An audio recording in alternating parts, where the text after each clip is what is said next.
चलो good morning बच्चों। आज हम लोग अपक्षय के बारे में पढ़ेंगे, जो बीए पार्ट 1 का चैप्टर है। सबसे पहले बच्चों हम यह जानेंगे कि पृथ्वी पर दो शक्तियां काम करती हैं, एक आंतरिक शक्तियां और एक बाह्य शक्तियां।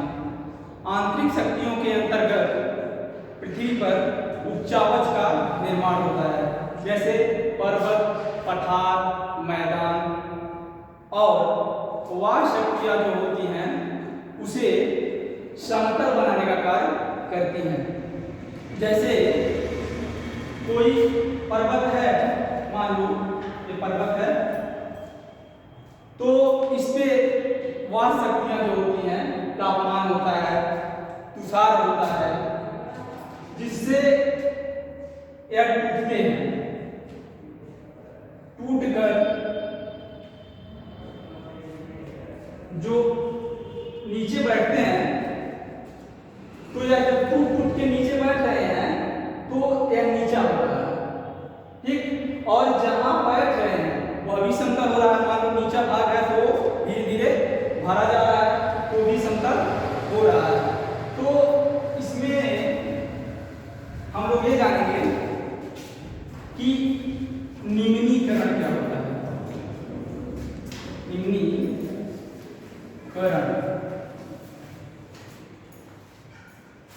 जब चट्टानें टूटती हैं, जैसे ऊंचा कोई भाग है वह टूट के नीचा हो रहा है, तो उसको हम कहेंगे निम्नीकरण, ठीक। और जब टूटा हुआ भाग किसी निचले स्थान पर आके जमा होता है तो उसे कहते हैं अधिवृद्धिकरण। अधिवृद्धिकरण। तो निम्नीकरण और अधिवृद्धिकरण। तो बच्चों हम लोग इतना जाने, उसके बाद अपक्षय की मूल परिभाषा क्या होती है, अपक्षय क्या होता है, इसको समझें। तो चट्टानों को अपने स्थान पर टूटने फूटने की क्रिया को ही अपक्षय कहते हैं। चट्टानों के अपने स्थान पर टूटने फूटने की क्रिया को अपक्षय कहते हैं। अपक्षय के अंतर्गत दो प्रकार के परिवर्तन होते हैं। प्रथम भौतिक परिवर्तन और दूसरा रासायनिक परिवर्तन, ठीक। भौतिक परिवर्तन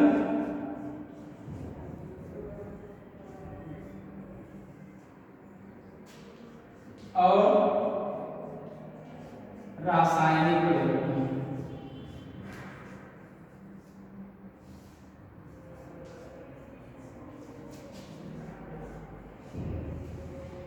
भौतिक परिवर्तन और रासायनिक परिवर्तन, दो परिवर्तनों द्वारा जो है अपक्षय होता है। इसमें भौतिक परिवर्तन होता है, इसे यांत्रिक परिवर्तन भी कहते हैं। जब चट्टानों में बिना रासायनिक परिवर्तन के चट्टानें अपने स्थान पर टूटती हैं तो उसको कहते हैं भौतिक परिवर्तन। दूसरा है रासायनिक परिवर्तन। जब रासायनिक क्रिया के द्वारा चट्टानें ढीली पड़ती हैं या टूटी फूटती हैं तो उसको कहेंगे रासायनिक परिवर्तन। अपक्षय को नियंत्रित करने वाले कारक, अपक्षय को नियंत्रित करने वाले कारक।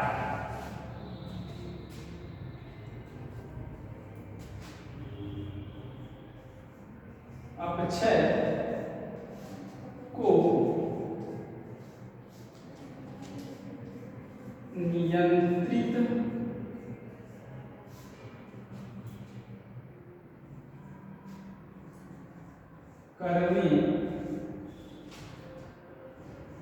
वाले कारक। अपक्षय को कौन कौन से कारक नियंत्रित करते हैं इसके बारे में हम लोग सबसे पहले जानेंगे। पहला कारक इसका है चट्टानों का संगठन तथा संरचना। पहला कारक है चट्टानों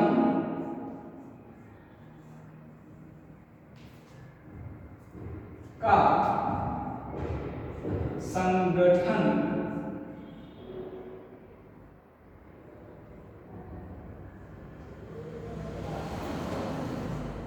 एवं संरचना।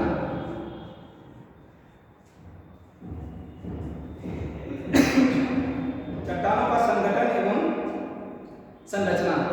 चूंकि अपक्षय का प्रमुख रूप चट्टानों में विघटन तथा वियोजन है, अतः स्पष्ट है कि कमजोर तथा असंगठित चट्टानों में ये क्रियाएं आसानी से घटित हो सकती हैं। उदाहरण के लिए रंध्रपूर्ण तथा घुलनशील खनिज वाले चट्टानें जैसे चूना पत्थर है, डोलेमाइट है तथा रासायनिक अपक्षय शीघ्रता से संपन्न होता है। चट्टानों की परत के स्थिति का भी प्रभाव अपक्षय की सक्रियता पर पड़ता है। जिन चट्टानों में इन परतों की स्थिति लंबवत एवं ऊर्ध्वाधर होती है उसमें अपक्षय की क्रिया अधिक सक्रिय होती है। जैसे कोई चट्टान है उसकी संरचना जो है लंबवत है, ठीक, तो क्या होता है जब लंबवत रहेगा तो तापमान तुषार का प्रभाव पड़ेगा उस पर और वह धीरे धीरे ऊपर का भाग क्षरित होगा और जैसे ही क्षरित होता है ऊपर का भाग की ऊंचाई है तो वह गुरुत्वाकर्षण के कारण नीचे बैठता है, नीचे सरकता है। तो जब नीचे सरक जाएगा तो ऊपर का जो परत पड़ेगा तो उस पर फिर तापमान का प्रभाव सक्रिय होगा और धीरे धीरे उसमें क्षरण की क्रिया और अपक्षय की क्रिया अधिक होती है। और जो भाग समतल है, मान लो कोई समतल है उसमें ऊंचा नहीं है तो उसमें अपक्षय की क्रिया तो होती है लेकिन उतना सक्रिय नहीं होती है जितना ऊर्ध्वाधर और लंबवत चट्टानों में होती है।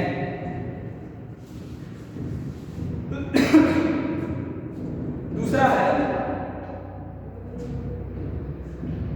स्थल के ढाल का स्वरूप। दूसरा कारक जो अपक्षय को प्रभावित करता है वह है स्थल के ढाल का स्वरूप। स्थल के ढाल का स्वरूप। स्थल के ढाल का स्वरूप। ढाल यांत्रिक अपक्षय तथा मुख्य रूप से अपक्षय में उत्पन्न चट्टान चूड़ों के का सरकने की सावधानी नियंत्रण करता है। जैसे स्थल का जो ढाल है अगर वह खड़ा है तो जब उसमें अपक्षय की क्रिया होती है, जैसे चट्टानें अपने स्थान पर टूटती फूटती हैं तो वह नीचे गुरुत्वाकर्षण के कारण नीचे सरकती हैं और उसमें जब वह नीचे सरक जाती हैं तो अपक्षय की क्रिया ज्यादा सक्रिय होती है और जिसका ढाल कम होता है उसमें वो स्थिति नहीं बन पाती, जो ढाल की ऊंचाई अधिक रहती है उस पर अपक्षय का प्रभाव अधिक पड़ता है। तीसरा है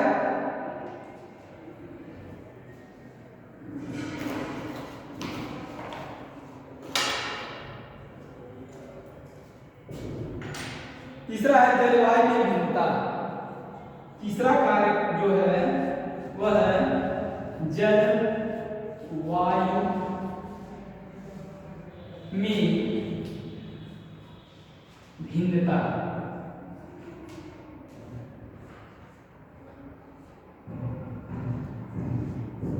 ये क्या होता है?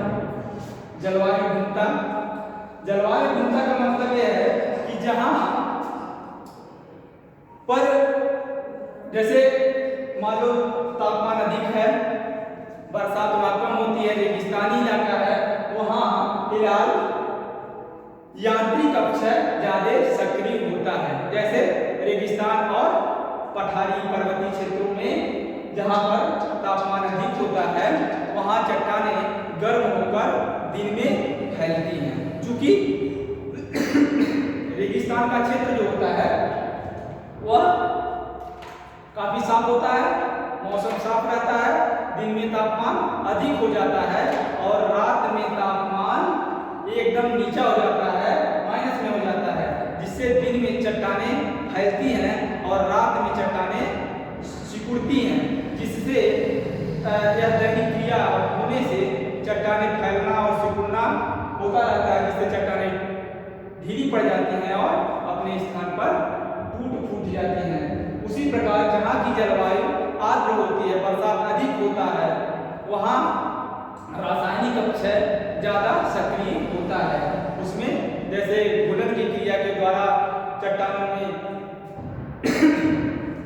चट्टानें ढीली पड़ती हैं और टूटती हैं। और जहाँ पर तापमान काफी नीचा रहता है, जैसे तुषार जहाँ पर पड़ता है, वहाँ पर भी रासायनिक अपक्षय या यांत्रिक अपक्षय वह दोनों क्रियाएं कम पाई जाती हैं। जहाँ एकदम बर्फ ढका रहता है, वहाँ चट्टानों की स्थिति ऐसी जैसे इन वन क्षेत्रों में होता है अपक्षय की क्रिया, वहाँ वो क्रियाएं नहीं हो पाती हैं। अगला है वनस्पति का प्रभाव। चौथा है वनस्पति का प्रभाव। वनस्पति का प्रभाव। वनस्पति का प्रभाव किस प्रकार का काम करता है? तो अपक्षय में वनस्पतियां सहायक भी होती हैं और उसको रोकने का भी कार्य करती हैं। जैसे जो पेड़ पौधे होते हैं, उनकी जड़ें मिट्टियों को जकड़े रखती हैं, जिससे अपक्षय की क्रिया कम होती है। और एक प्रकार से और उसकी जो जड़ें होती हैं, पौधे की जो जड़ें होती हैं, वह चट्टानों में उनके अंदर तक जाती हैं, और जब वह बढ़ती हैं तो वह चट्टान भी फैलता है, जिससे चट्टानें टूटती हैं। तो वनस्पतियां भी एक अपक्षय को प्रभावित करने वाले कारक में आता है। ठीक, अपक्षय के को नियंत्रित करने वाले कारक हम लोग जाने। अब इसके बाद जाएंगे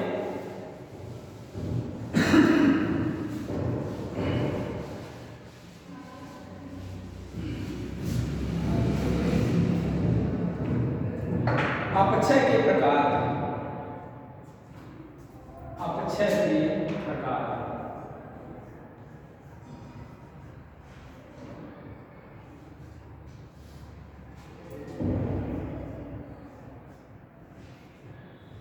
अपक्षय के प्रकार।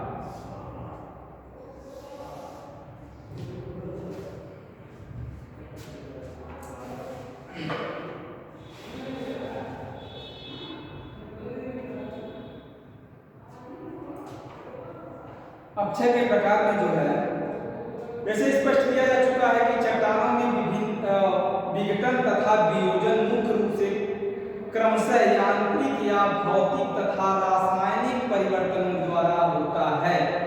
जीवों तथा वनस्पतियों द्वारा भी अपक्षय होता है तथा इनके कार्य भी आंतरिक तथा रासायनिक दो रूपों में संपन्न होते हैं। इस आधार पर अपक्षय में भाग लेने वाले कारकों को हम इन रूपों में समझ सकते हैं, भौतिक या यांत्रिक कारक। जैसे पहला है यांत्रिक अपक्षय। यांत्रिक या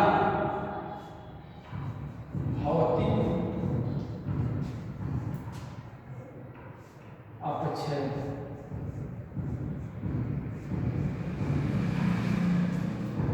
पहला है यांत्रिक या भौतिक अपक्षय।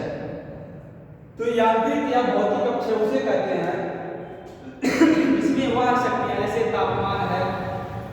तुषार है, मतलब जिसमें रासायनिक अपक्षय के अलावा जो भी क्रियाएं होती हैं जिससे चट्टानें ढीली पड़ती हैं, टूटती फूटती हैं, उसको हम यांत्रिक या भौतिक अपक्षय के अंतर्गत रखते हैं। जैसे तापमान, तुषार, यह सब क्या है? यह सब यांत्रिक अपक्षय ही हो, इसके द्वारा यांत्रिक अपक्षय या भौतिक अपक्षय ही होता है। जैसे तापमान बढ़ता है तो चट्टानें गर्म होती हैं, और जब गर्म होती हैं तो चट्टानें फैलती हैं, और जब चट्टानें ठंडी होती हैं, जैसे रात का मौसम होता है तो चट्टानें ठंडी होती हैं तो जिससे सिकुड़ती हैं, तो फैलने और सिकुड़ने की क्रिया के कारण चट्टानें ढीली हो जाती हैं और अपने स्थान पर टूट जाती हैं, जिसके कारण यह स्थिति पैदा होती है। तो यांत्रिक अपक्षय में ही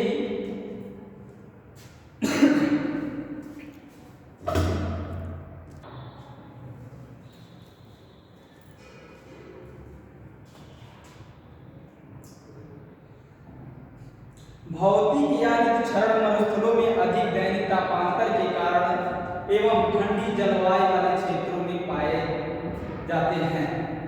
गर्म मरुस्थलों में स्वच्छ आकाश एवं वायु की शुष्कता होती है।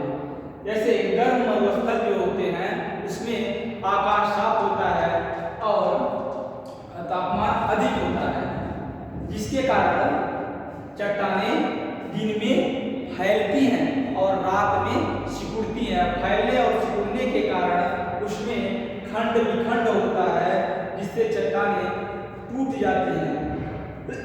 इस प्रक्रिया को खंड विच्छेदन या ब्लॉक डिस्प्लेशन कहा जाता है। इसके बाद है उष्ण मरुस्थलीय, अर्ध मरुस्थलीय एवं मानसूनी जलवायु प्रदेशों में अधिक तापमान के कारण कभी कभी चट्टानों की ऊपरी सतह गर्म होकर अंदर की अपेक्षा ठंडी सतह से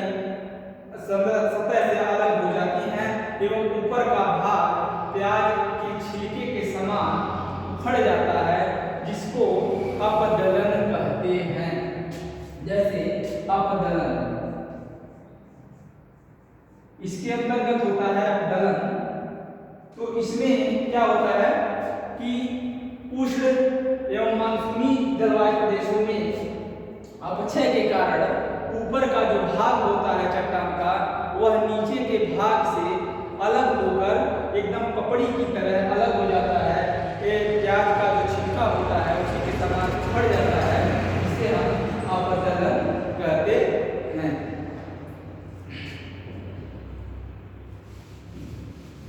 और शीतकटिबंधीय क्षेत्रों एवं उच्च पर्वतीय भागों में चट्टानों की छिद्रों एवं दरारों में जल जमने से एवं पिघलने की क्रिया क्रमिक रूप से होती है। जैसे जो शीतकटिबंधीय क्षेत्र है जहां तापमान दिन में अधिक हो जाता है और रात में एकदम माइनस में चला जाता है, तो जो चट्टानों में दरारें होती हैं उसमें जल रात में जम जाता है। तो जब जल जमेगा तो उसका आयतन अधिक हो जाता है। जब बर्फ बनता है तो उसका आयतन अधिक हो जाता है, तो वह फैलता है, दबाव बनाता है चट्टानों पर, और दिन में वही बर्फ गर्म होकर पिघल जाता है। तो इस क्रिया के कारण चट्टानें ढीली पड़ जाती हैं, जिससे चट्टानों का खंड विखंड और उसका जो है खंडन हो जाता है और चट्टानें अधिक टूटने लगती हैं। अगला है रासायनिक अपक्षय।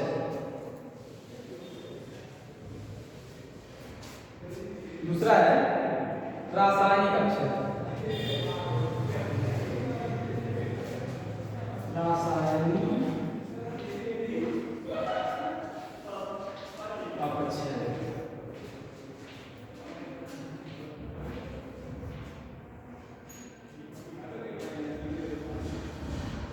रासायनिक अपक्षय में क्या होता है? जब रासायनिक प्रक्रियाओं द्वारा चट्टानों का विघटन होता है तो उसे रासायनिक अपक्षय कहा जाता है। जब विभिन्न कारणों से चट्टानों के अवयवों में रासायनिक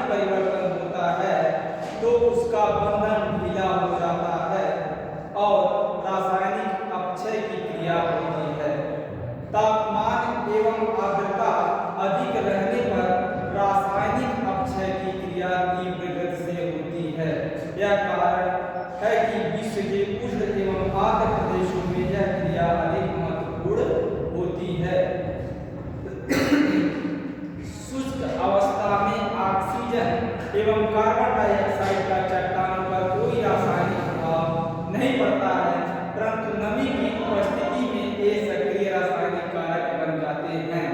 जैसे इसमें रासायनिक अपक्षय में जो होता है वह रासायनिक क्रियाएं होती हैं जिसके कारण चट्टानें विखंडित होती हैं। इसमें एक है, इसके अंतर्गत आता है विलयन। इसके अंतर्गत आता है पहला विलयन।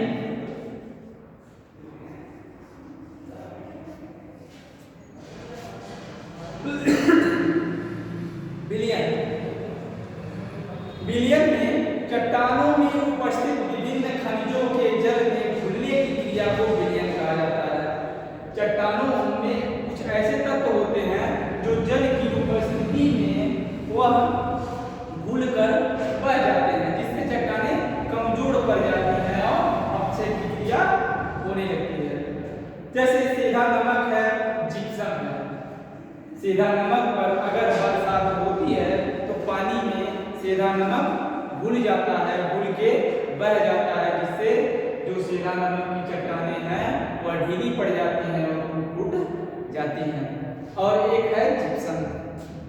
जिप्सम भी जल में घुलनशील होता है, जिसके कारण वह घुलकर बह जाता है। अगला है विलयन हो गया। इसके बाद है ऑक्सीकरण। दूसरा है ऑक्सीकरण।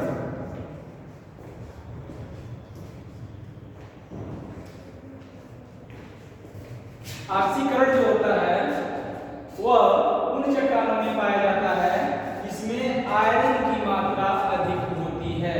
जब आयरन चट्टान में रहता है तो जब नमी पाता है, जल पाता है, तो उसमें ऑक्सीकरण के कारण वह चट्टानें ढीली पड़ जाती हैं, जिससे चट्टानों का क्षरण प्रारंभ हो जाता है।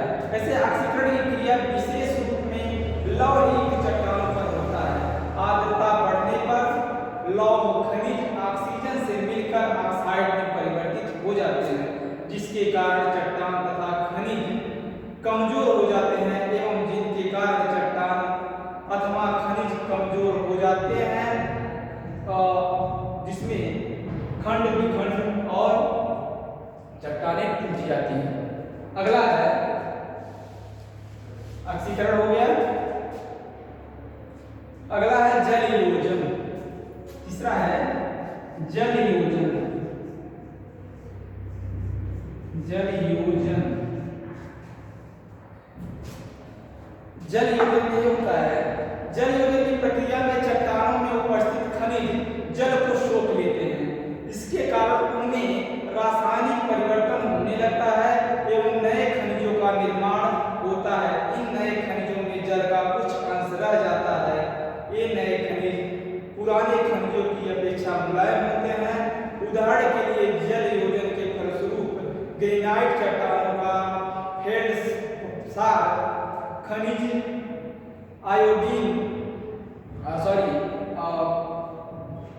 कायोडीन मिट्टी में परिवर्तित हो जाता है। जैसे जो चट्टानें जल को सोख लेती हैं और सोख कर अपना रूप परिवर्तित कर लेती हैं, जिससे चट्टानें कमजोर पड़ जाती हैं, उसी को जल योजन कहा जाता है। अगला है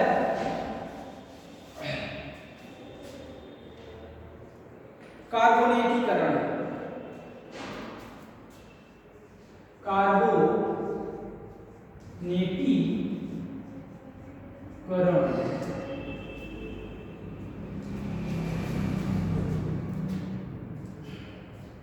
चौथा है।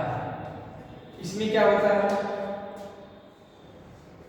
जल एवं कार्बन डाइऑक्साइड मिलकर हल्का कार्बोनिक अम्ल बनाते हैं। इस अम्ल का प्रभाव विशेष रूप से उन चट्टानों पर पड़ता है जिनमें कैल्शियम, मैग्नीशियम, सोडियम, पोटेशियम एवं लोहे जैसे तत्व पाए पाए जाते हैं। ये तत्व कार्बनिक अम्ल में घुल जाते हैं, फलस्वरूप इन खनिजों से निर्मित चट्टानें कमजोर हो जाती हैं, जिससे अपक्षय की क्रिया प्रारंभ हो जाती है। ये कार्बनिकीकरण हो गया। चौथा,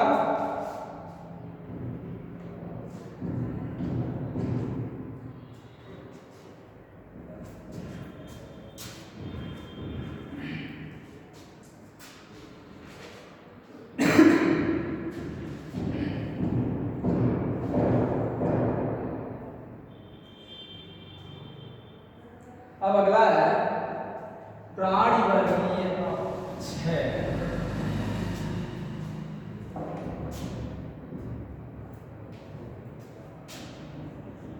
प्राणिवर्गीय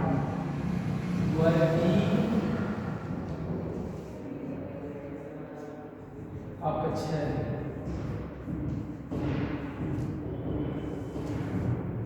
प्राणिवर्गीय अपक्षय क्या होता है?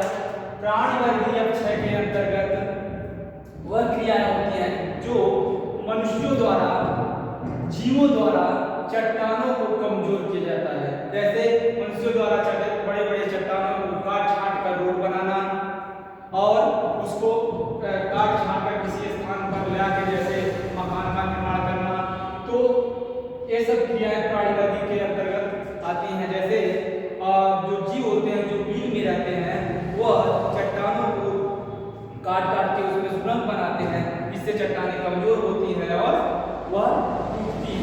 तो इसके अंतर्गत प्राणिवर्गीय अपक्षय आता है। अगला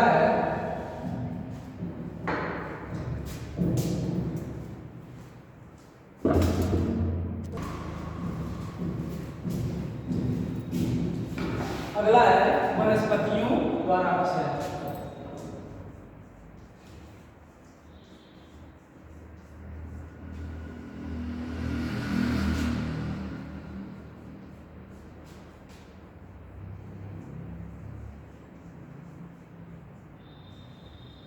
वनस्पतियों द्वारा कैसे अपक्षय होता है? जैसे वनस्पतियां एवं पेड़ पौधे वह चट्टानों में दो क्रियाएं करते हैं, एक अपक्षय को बढ़ाते हैं और एक अपक्षय को रोकते हैं। जैसे उनकी जड़ें जो होती हैं, चट्टानों में जो कुछ खाद्य पदार्थ होता है उसको सोख लेती हैं और उसमें जो जीवाणु होते हैं वो अंदर तक चट्टानों को खोखला करते हैं। और वनस्पतियों का जो जड़ होता है वह चट्टानों को जकड़े रहता है, जिससे अपक्षय की क्रिया नहीं होती है। और जब जड़ें बढ़ती हैं और मोटी होती हैं तो चट्टानों को क्षरित करती हैं, जिससे वनस्पति द्वारा अपक्षय होता है। तो बच्चों, आज हम लोग अपक्षय के बारे में पढ़े और आगे अगली क्लास में हम लोग आगे पढ़ेंगे। Thank you.